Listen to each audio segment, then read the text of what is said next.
Hello, this is Noreen Crone-Findlay from Crone-Findlay.com and TottyTalksCrafts.com. That's my blog. And you can also find me on Facebook on Noreen Crone-Findlay Designs and also in this YouTube channel. Now, yesterday I made a little video about how to make yarn babies.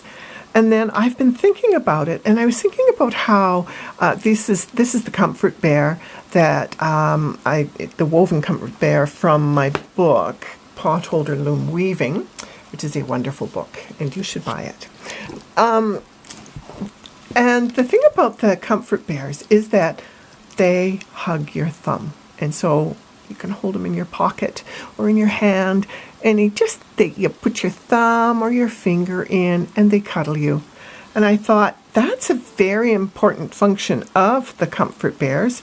And so I thought, why don't I make the yarn baby dolls do the same thing? And so I figured out how. It's so simple to make the yarn baby cuddle your finger and hold on so that you've got your little friend in the palm of your hand.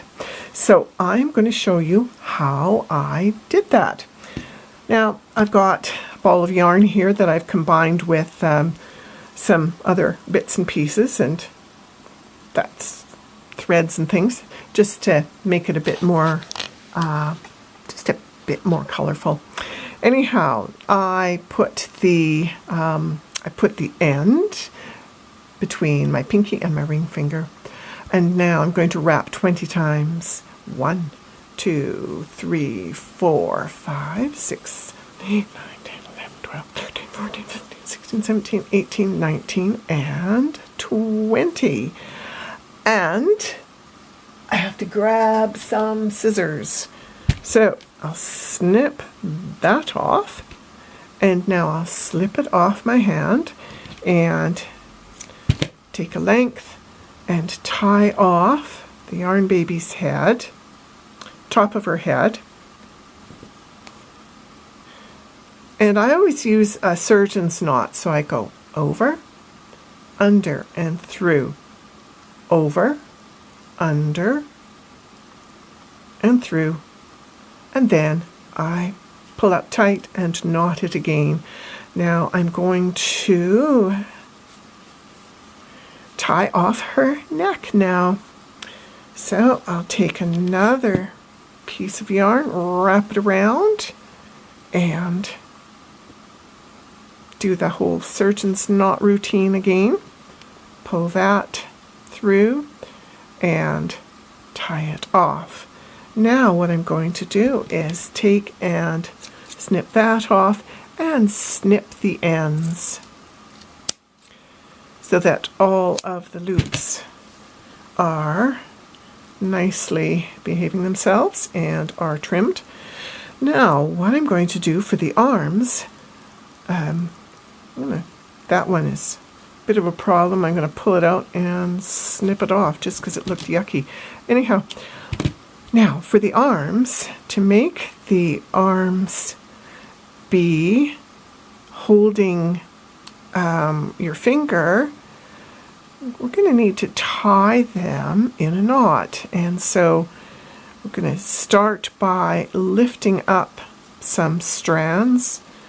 And I've got I think I'll put a couple back down. Those are a bit too long, too many. Now I need a little something to tie against. So I'll lay the scissors on here.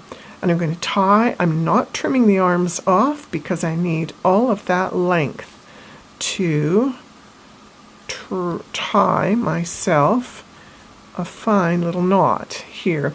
And sometimes I have used a crochet hook to reach through and grab those ends and pull them through.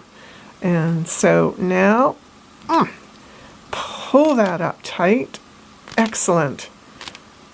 There we go. And now I'll trim her hands. There. The arms are ready. That's a bit tight for my chubby little hands, but hey, she's still going to hold on for dear life and give you a nice hug. And now tie off the waist.